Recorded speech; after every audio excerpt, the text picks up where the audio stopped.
Good morning. This is Minister Rudy. It's something I want to talk to you guys about. A pretty good lesson here. And I want to title this one, That's What Prayer Is. Yes, prayer. I'm going to start off with Luke chapter 18, verse 1. And he spake a parable unto them. This is Yeshua. And he spake a parable unto them to this end, that men ought to always to pray and not to faint. Don't get tired, but pray. Pray about anything, pray about everything. And you ask yourself, well, what exactly is prayer? Because we hear that a lot in church, we hear that a lot on the street. We hear you should always pray about any and everything. But to really define that, here we go. Got a good definition for you. So, prayer is defined as a two-way relationship in which man should not only talk to Yahweh, but also to listen to Yahweh. A personal communication. That's something from you to him, and then from him to you. Because when you have a conversation, you listen, you speak what's on your heart, and you listen with intent ears to get something to help you understand, to help you grow, to help you shed a few things. And some of the good aspects about what prayer can do, it's like talking to a best friend. It's like having the chance of getting good counsel on issues of your heart, issues of things that are important to you. Having the freedom, this is a big one, the freedom to vent the frustrations that we all feel and our worries. Now, there's a good scripture, 1 Peter chapter 5, verse 7. It talks about casting your cares on him, for he cares for you. And that's the classic example of what prayer is and what it does. You cast your cares, you cast your concerns. In prayer, you can say things that you can't to him that you can't say to anybody else. You can voice your issues and concerns, your worries, the pressures that's on you at the time, and he hears you. Yahweh, King of Heaven, I am that I am, hears you when you pray. Because it's a personal two-way relationship going on. And relationships, just like anything else, needs attention. Relationships need to be built, constantly fed good things to help it grow and develop. And that's what you do with prayer by communicating everything that concerns you. Prayer is one of the most blessed things we can do because it helps you grow. Um, Prayer lifts burdens, it quiets fears. It's a personal communication with you in heaven, direct communication.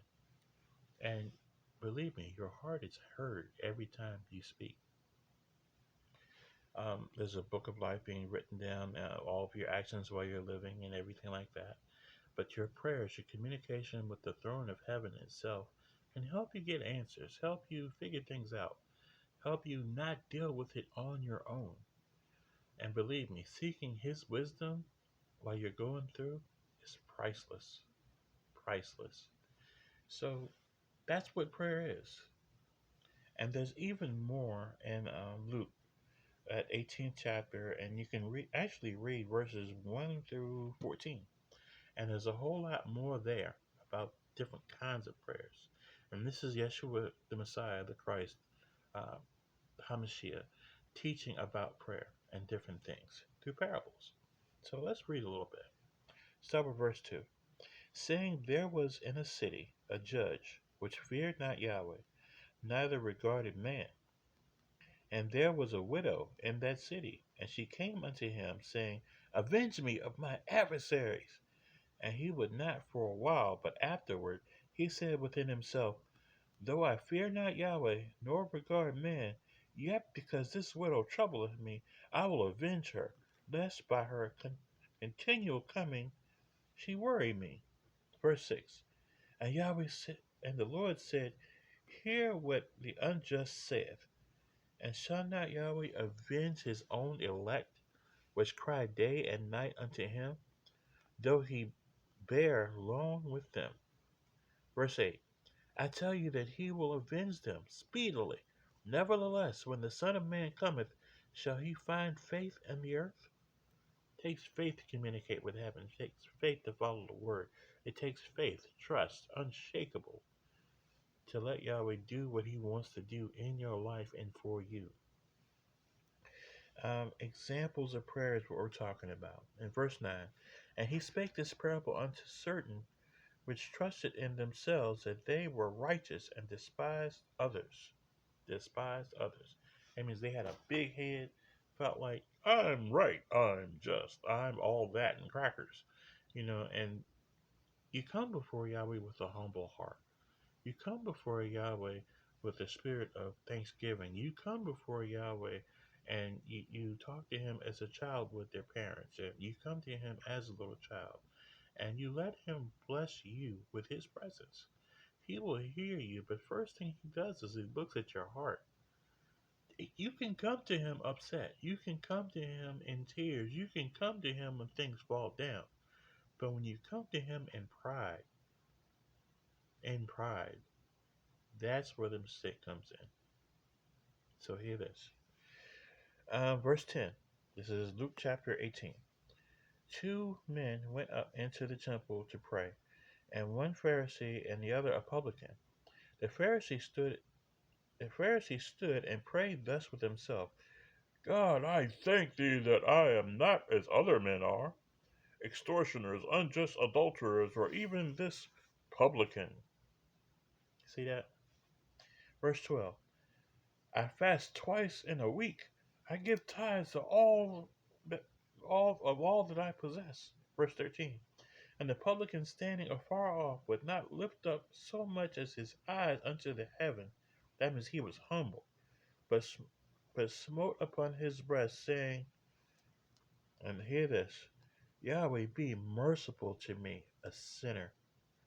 I tell you, this man went down to his house justified rather than the other. For every one that exalted himself shall be abased, and he that humbled himself shall be exalted.